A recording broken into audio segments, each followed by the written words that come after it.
Bonjour et bienvenue au module de formation préalable pour Omnipod 5 sur les glucides et le diabète. Dans ce module, nous allons en savoir plus sur les principes de base des glucides, le sucre, et leur effet sur la glycémie. Comprendre comment le calcul des glucides contribue à la gestion de la glycémie, découvrir les 3 étapes du calcul des glucides et présenter le calculateur Smart Bolus Omnipod 5, son fonctionnement et la façon dont il simplifie l'administration de bolus pour les repas.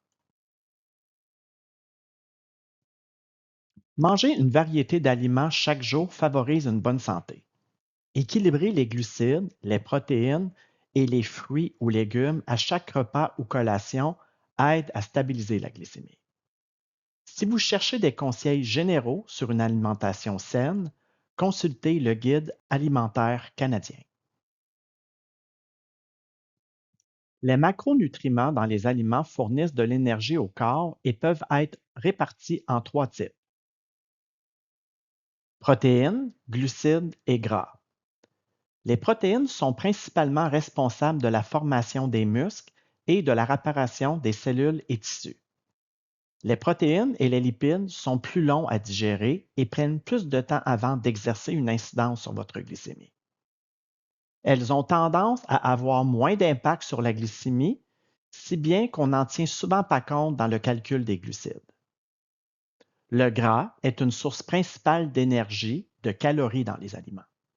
De même, le gras est plus long à digérer et a un effet plus lent sur la glycémie. Comme il a moins d'impact sur la glycémie, on n'en tient souvent pas compte lorsqu'on compte les glucides. Enfin, les glucides ou les sucres sont le micronutriment primaire qui influe sur la glycémie après la consommation. Les glucides se retrouvent dans divers aliments et peuvent être classés comme glucides complexes ou glucides simples. Les glucides complexes comprennent les amidons et les aliments contenant des fibres comme les pâtes à grains entiers, les haricots, le riz brun ou le pain de blé entier. Les produits à grains entiers moins transformés sont plus nutritifs et les fibres peuvent avoir un effet favorable sur votre glycémie et votre santé digestive.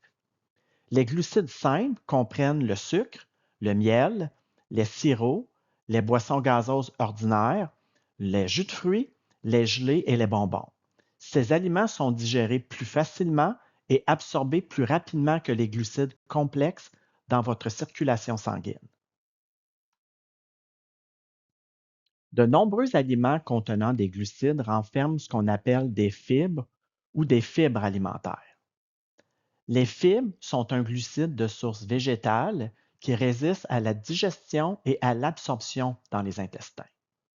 Les fibres sont importantes pour la santé digestive car elles favorisent la régularité de la fonction intestinale et vous aident à vous sentir rassasié après les repas. Comme les fibres ne sont pas digestibles, elles n'augmentent pas votre glycémie. Nous verrons dans un prochain diapositive comment calculer la quantité de glucides dans un aliment contenant des fibres. Lorsque vous vivez avec le diabète, le calcul des glucides est une technique ou un outil important qui vous aide à gérer la planification de vos repas et de vos doses d'insuline. Il vous permet de déterminer la dose d'insuline dont vous avez besoin après un repas en tenant compte de la quantité de glucides ingérés. Cette méthode se fonde sur le rapport insuline-glucide ou rapport IG que vous fournit votre professionnel de la santé. Voyons ce qu'est le rapport insuline-glucide. Rapport définissant le nombre de grammes de glucides qui peuvent être stockés dans les cellules par unité d'insuline. Examinons l'exemple suivant. Votre souper contient environ 60 grammes de glucides. Vous avez déterminé avec votre professionnel de la santé que votre rapport insuline-glucide à l'heure du souper est de 1 unité pour 10 grammes. Cela signifie que pour chaque tranche de 10 grammes de glucides, vous aurez besoin d'une unité d'insuline. Donc, pour calculer le nombre d'unités d'insuline nécessaires pour couvrir les glucides dans votre repas, sera 60 grammes de glucides divisé par 10 grammes, ce qui vous donnera 6 unités d'insuline à être injectées pour votre repas. Commençons par discuter des 3 étapes que vous pouvez suivre pour compter vos glucides. Premièrement, déterminez quels aliments contiennent des glucides. Estimez vos portions et calculez le nombre de grammes. À l'étape 1, déterminez quels aliments contiennent des glucides. Cela signifie que vous commencerez par sélectionner les aliments dans votre repas qui contiennent des glucides, comme par exemple, si votre repas est composé de poulet grillé, d'une purée de pommes de terre, de haricots verts, de maïs et d'une salade de fruits, seule la purée de pommes de terre, le maïs et la salade de fruits devraient être prises en compte pour le calcul de vos glucides. L'étape 2 consiste à estimer la taille des portions de ces aliments contenant des glucides. La quantité de glucides dans un aliment dépend de la taille de l'aliment ou de la taille de la portion que vous mangez. Il y a plusieurs techniques que vous pouvez utiliser pour estimer la portion de vos aliments. Vous pouvez mesurer avec une balance de cuisine ou des récipients gradués pour obtenir une mesure plus précise. Vous pouvez aussi utiliser les étiquettes des aliments ou des applications de comptage des calories. Vous pouvez encore estimer des portions à l'aide d'une feuille de conversion de portions ou de guides pratiques sur la taille des portions. Le site Web de Diabète Canada offre de nombreuses conversions de portions et un guide pratique. Si vous estimez la portion à l'aide d'une étiquette de valeur nutritive, d'une application ou d'un guide de calcul des calories en ligne, il y a des éléments clés que vous devez comprendre au sujet de la disposition qui vous aideront à déterminer combien de glucides contient la portion que vous mangerez. Tout d'abord, il est important de vérifier la taille de la portion dans le haut du tableau de la valeur nutritive pour savoir quelle quantité de glucides contient cette portion particulière. Mais la portion que vous avez prise est-elle inférieure, supérieure ou égale à cette dernière? Évaluez la portion prise pour déterminer la quantité de glucides que vous avez consommée.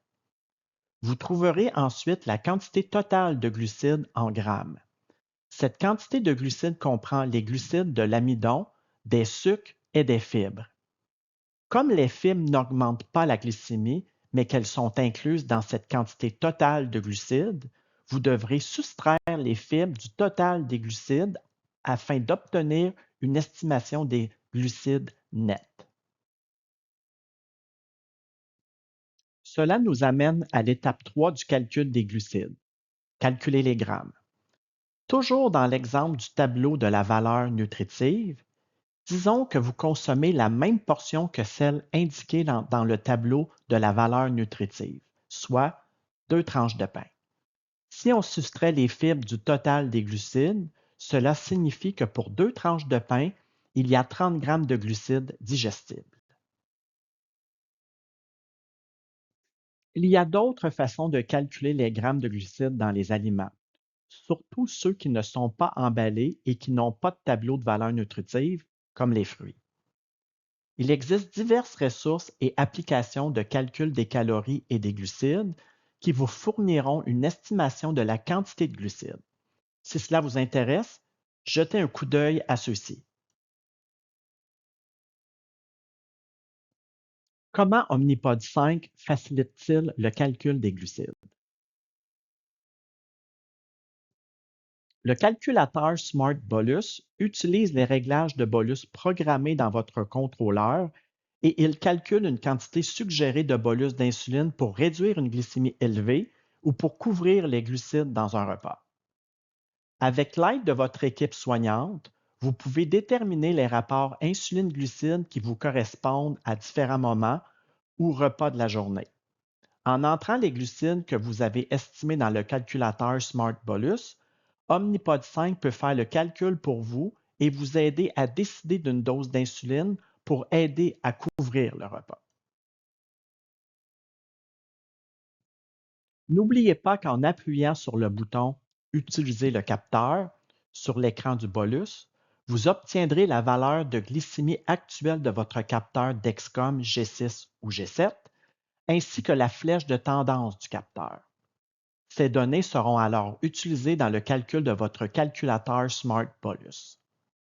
L'avantage d'appuyer sur Utiliser le capteur et d'obtenir la tendance du capteur est que le calculateur Smart Bolus pourra utiliser cette tendance et suggérer soit d'ajouter plus d'insuline si la flèche de tendance est à la hausse, soit pas d'ajustement si la flèche de tendance est stable, soit même réduire la dose de bolus d'insuline suggérée si la flèche indique une tendance vers le bas. Et n'oubliez pas que le système Omnipod 5 a quelque chose qui s'appelle Aliments favoris. Cette fonction unique d'Omnipod 5 vous permet d'enregistrer les informations concernant les glucides pour certains aliments, collations ou repas favoris que vous pourriez manger fréquemment, ce qui simplifie encore plus votre calcul de glucides. Pour terminer ce module, revoyons encore une fois les attentes relatives au bolus lorsque vous utilisez Omnipod 5. Estimez vos glucides au mieux de vos capacités et administrez un bolus pour la quantité de glucides à l'aide du calculateur Smart Bolus. Cliquez sur Utiliser le capteur pour permettre au calculateur Smart Bolus d'ajuster le bolus suggéré en fonction de la valeur et de la tendance du capteur. Il est préférable de prendre un bolus de 10 à 20 minutes avant de commencer à manger pour permettre à l'insuline de commencer à fonctionner à peu près au même moment où votre glycémie commencera à augmenter après le repas. Merci et au plaisir.